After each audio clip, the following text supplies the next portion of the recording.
Alright you guys, I'm gonna make one of my own of the ultimate baked spaghettis. I preheat my oven for 425 degrees Fahrenheit. You want to make sure the oven will be nice and hot.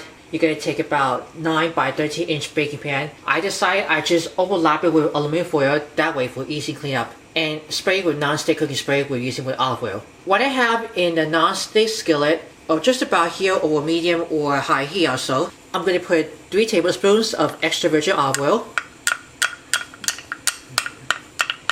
Once you get that oil really hot, just swirl it around if you can. Then when the oils get hot, I'm going to throw 6 cloves that are already peeled and minced garlic. Going to move that garlic.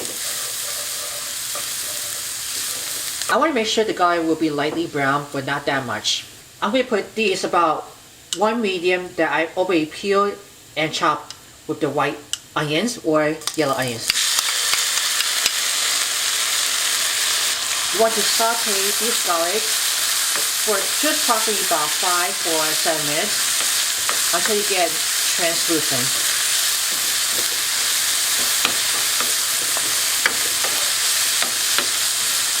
You want to make sure to keep moving all the way around with the garlic and the onion.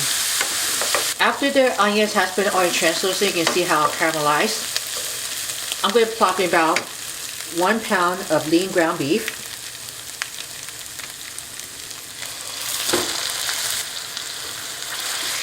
Then you're going to break all of the meat until you get brown. You don't want to get no longer pink.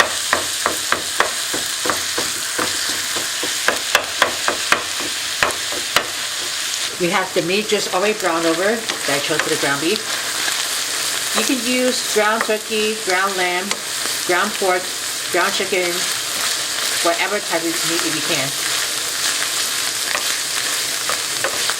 Now this is one of my secrets. I'm going to use 1 tablespoon of Worcestershire sauce.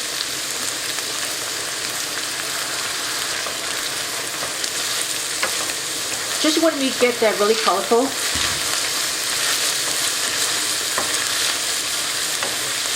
Now I just cooked the pasta. I have only about 16 ounces of spaghetti that I just put it into lightly salted water. It has been already boiled and just a little bit of oil.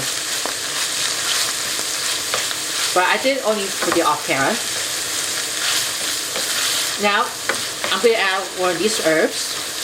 I'm using half teaspoons of tarragon, each of those basil leaves, oregano.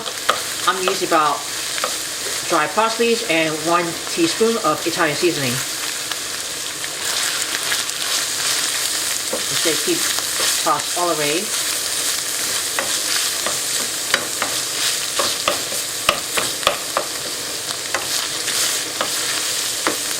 Always have to cook the pasta occasionally.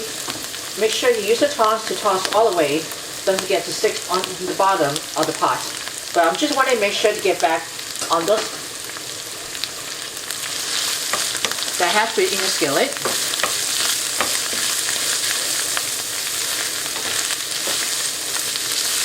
I'm going to generously sprinkle those.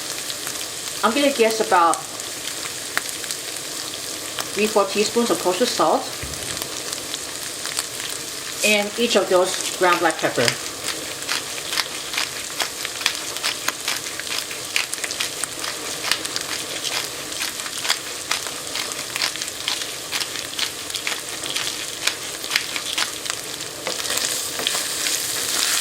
Make sure it's well seasoned.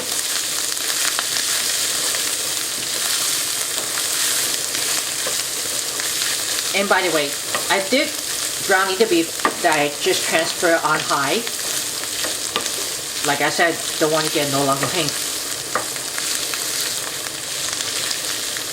So once that, you can go ahead and reduce it back on the low heat. So I'm just going to pour about, for the ragu traditional pasta sauce, that has about only 24-ounce jar.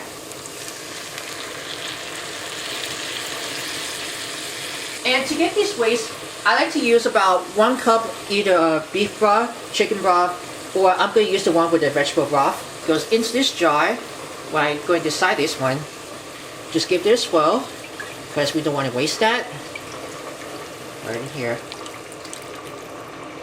You just want to keep going so the sauce will be just almost getting thick enough.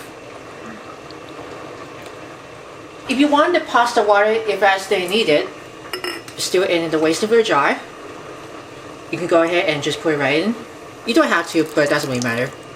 I'm just gonna keep stir all the way around. Just enough thicken for the sauce. The pasta is just ready. I already drained it over.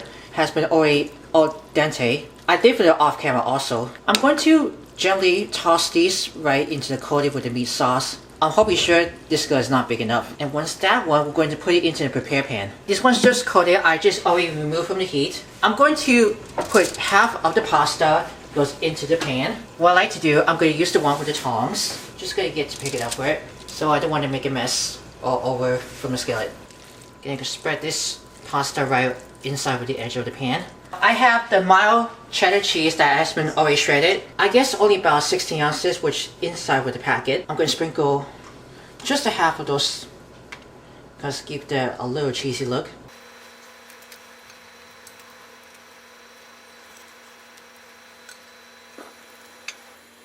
So let's finish the rest of the pasta with the meat filling, and don't forget to pour over the leftover sauce.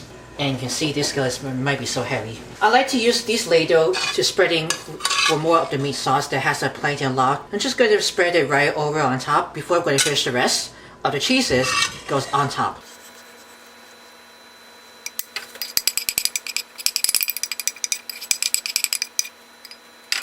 Just going to spread that right over. Hopefully there's plenty of the beefy of the meat sauce. Let's finish the rest of the cheese.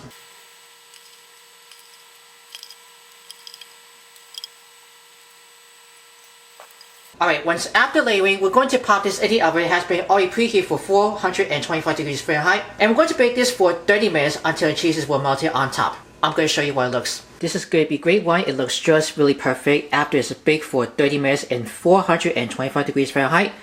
I just took it out of the oven, back on the stove top. You can see the cheeses already looks brown enough from that. I'm hopefully sure the spaghetti is going to be inside of this casserole. I wish you can smell it. I hope it's going to be so delicious. Here you go guys, here's the finish, my ultimate baked spaghettis. I put it with the cheddar cheese inside the middle. I'm going to give you a closer look and you can be able to see the spaghettis right inside. The cheese is right on top of that. Hopefully it's got over a little brown for some. But it's going to be so good and hope you guys can enjoy this. If you're interested for more recipes, write down in the comments below if you want to say something. Make sure to view always watch for sharings. Don't forget to give it a big thumbs up for everyone. As always, bon appetit. Are you a fan of our videos? Be sure to subscribe to Worldwide Campus News and Entertainment. Then ring the bell to see all notifications about the new videos and the latest video.